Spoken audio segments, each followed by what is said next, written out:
my name is Kathy Power, and I have had the huge honor of being the volunteer coordinator for the last 2 years, starting with the Carlton Complex Long-Term Recovery Group, and then of course after the Okanagan Complex fires, then working with the Okanagan County Long-Term Recovery Group. And it's been quite a ride. You know, we've had an amazing 2 years. So I'm going to just kind of take a little stroll down memory lane with a little bit of the work that we've done and show some of the pictures of some of the volunteer groups. Obviously, there's no way I can show you all of them or give them all the credit they're due.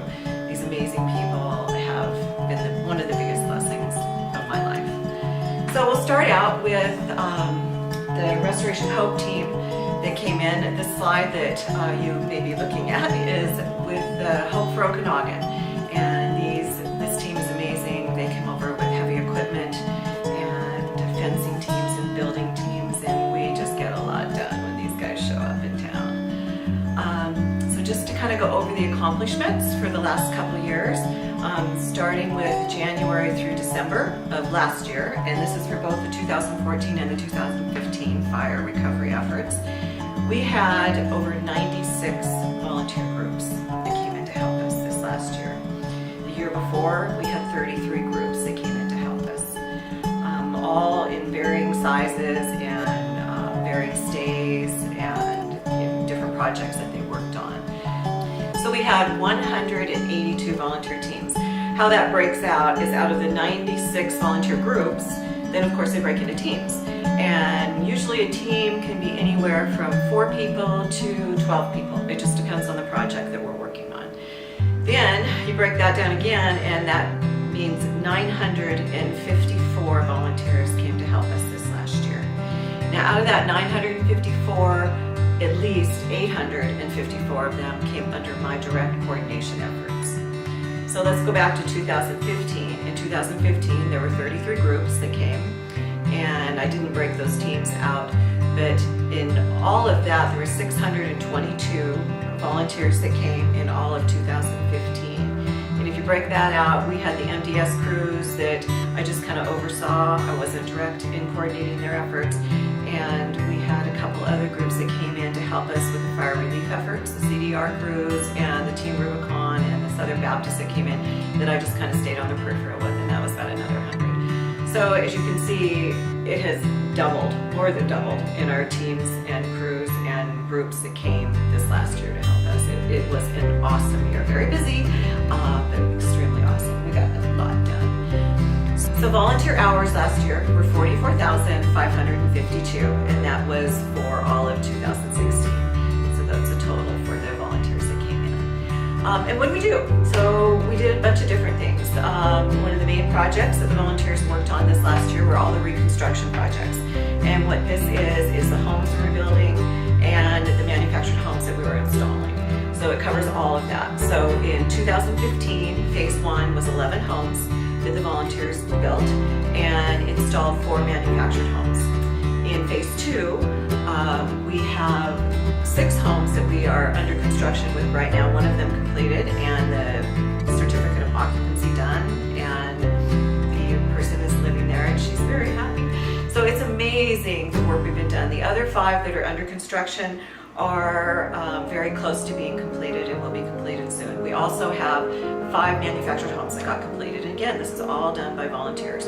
So the total building projects that the volunteers worked on that came in this year alone in 2016 were 316 different projects. So again, that's pretty huge.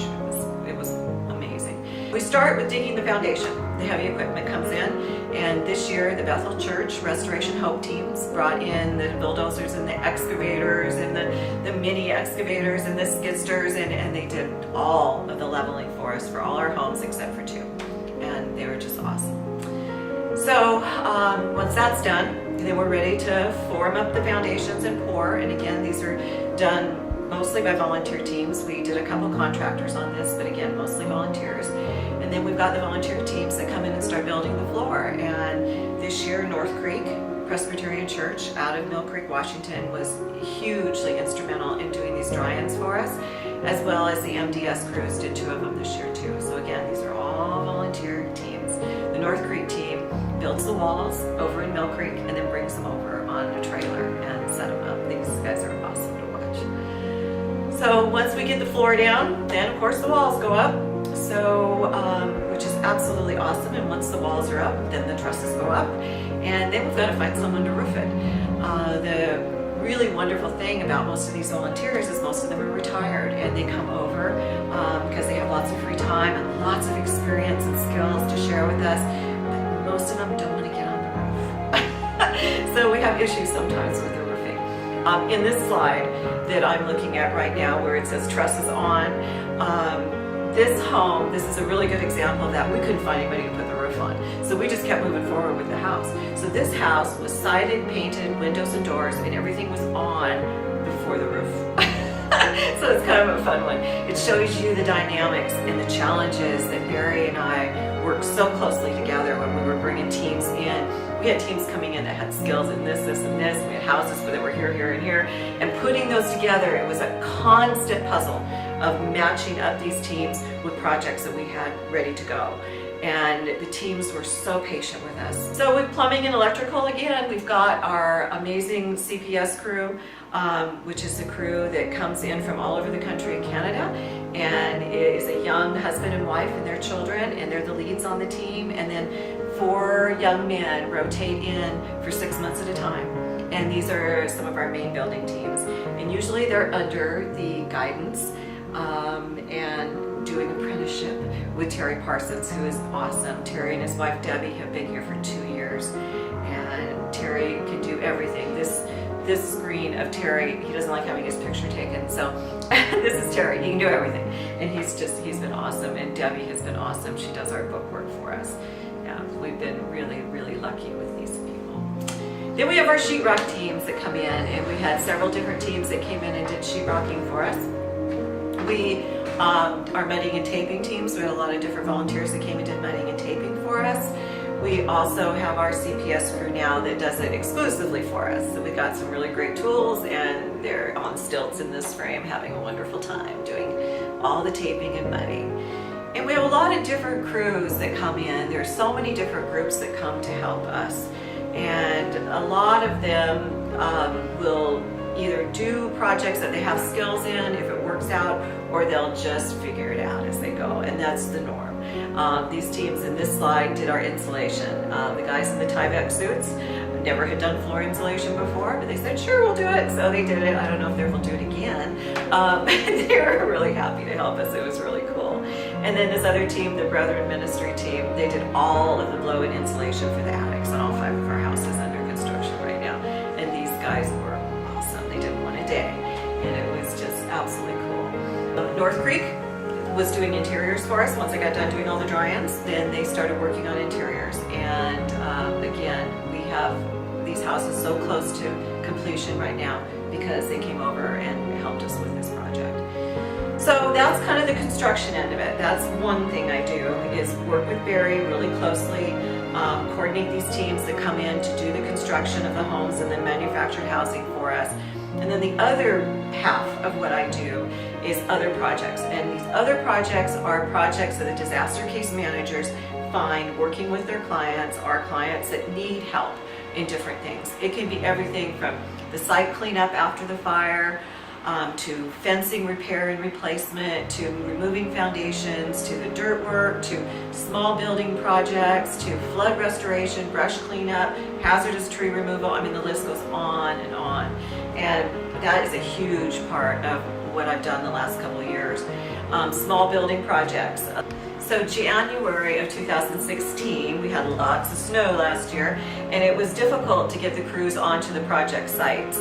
So we had all this lumber in the warehouse, and Rylan and I sat down and we chatted, and I said, well, Rylan, we've got this big warehouse for you guys to work in. We've got all this lumber. What can we build? And so we went over the list of things that people lost in the fires, and we decided to start with chicken coops. So Rylan came up with this amazing design for chicken coops, and this slide is one of those. He just created this chicken coops, and the guys built these, and then they started building storage sheds, and I think they built 6 or 8 chicken coops and at least 10 storage sheds. And so it was really a great project for them to work on. When it was snowing and blowing outside, they were in that warm warehouse making these amazing little buildings. The only requirement was that they had to fit on the trailer for delivery. So that was our size requirement. It worked really well. And then fencing. Fencing is absolutely huge this year. We had such a great success with our fencing program. What I did this year is most of the fencing crews were youth groups, not all of them, but most of them. And it was so awesome to watch these kids learn how to do fencing. And I would hook them up with the owners, and the owners would maybe hire someone or have a friend come and help guide these teams. And by the second day, these kids had it down, and they were getting miles of fencing done. So this program was an absolute huge success this year. There's a couple slides here of the different fencing crews. Again, all youth groups from as far away as California, all the way to Coeur d'Alene, from Mount Vernon. I mean, they came from all over, and these kids had a blast. It was absolutely awesome to watch what they did. Then we have our cleanup teams. We did quite a bit of cleanup this year. Whether it was usually it was from the 15 fire, we did some 14 fire cleanup as well. And lots of different teams were helpful in that. The Restoration Hope team was huge in that. And then also the Christian, the CAM, Christian Ministries, came in, and they were awesome. They stayed for 2.5 weeks and just made a huge dent in that list of people that needed help getting things cleaned up. These guys were just amazing. Then we had from Arizona, we had the Southwest Conference chainsaw team come in. And these guys are all retired, and they run chainsaws like nobody's business. And they were dropping trees all over the place, just getting them out of the way, all these danger trees. And this is a slide of them knocking a pretty good sized one over and on its way down. Those guys were really fun to work with as well. And then we have the warehouse, and this is a slide of the warehouse where we have all these donations, and everything was just in piles and in boxes. And we brought in Mary, and Mary came in. Mary Von Bronckhorst was a huge help to us this year, and she came in and organized this ladies team to organize all of these household items and get them in areas where people could come and pick out what they needed. And that was a huge undertaking. It took about a week to get that done. And then one of the last kind of other projects that we did this year was firewood cutting. We had Chase Burkett and the Intiat Hotshot team came up in 10-degree weather and cut a bunch of firewood for us. And then we had volunteers under Cindy Cook's leadership that came and brought 3 trucks, and we delivered firewood to 2 different fire survivors from the 2015 fire. Those homes were nearing completion, and they needed firewood for the winter. So we got that done, and that was an awesome day. I was really grateful the sun was shining. So one of my mottos, working with all these amazing volunteers, has been let's get her done, and that's what we have done. And we could have never, ever done what we have done without all of the volunteer help that we've had. So it's been amazing. What I have done for the teams is every team that comes here gets a heart rock to take home. So this is a heart rock that came off of my farm, but most of them come out of the Methow River. So I collect heart rocks, and it's really important to me that every single one of these people that have come and given of their time, which is the most valuable thing that we own, their resources, a lot of financial resources to help this project continue in all recovery efforts, and they'd have something that they can keep that represents their time here. So it's been really cool. They all love the heart rocks. This next frame is a picture of the Puyallup teams, the United Methodist Puyallup teams, and their heart rocks outside the Pateros Church here. And they're saying goodbye. And it's always tough because it's like coming to camp, and everybody has such a great time that when it's over, it's kind of a bittersweet end for everybody. I miss them when they leave, and they miss us, and then they come back. They keep coming back. We've had a huge return rate in volunteer teams this last year in 2016, which has just been absolutely wonderful. So the volunteers have been just the biggest blessing to me, and I thank every one of them, and I wish I could thank you all individually and give you all a big hug again, and thank you for everything you did for us and everything you did for me. It was a personal blessing to me to work with you and spend time with you and share in that love, because that's what you gave us, and that's what stays here. And from my heart to yours, thank you for everything you've done, everything you will do in the future. It was an honor of mine to work with you. Take care till we see again, and I hope we do. Take care of yourself.